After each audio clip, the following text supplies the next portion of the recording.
ఇంటిలోన పోరంటే ఇంతింత కాదయా అన్నాడు ఆ యోగి వేమనా. నా తరమా భవసాగర మీదను అన్నాడు కంచర్ల గోపన్న. పరమేశ గంగ విడుము పార్వతి చాలు, ఆ మాటలు విని ముంచకు స్వామి గంగను.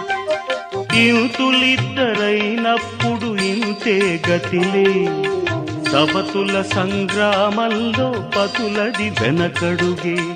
ఇంతులిద్దరైనప్పుడు ఇంతే గతిలే, సవతుల సంగ్రామంలో పతులది వెనకడుగే.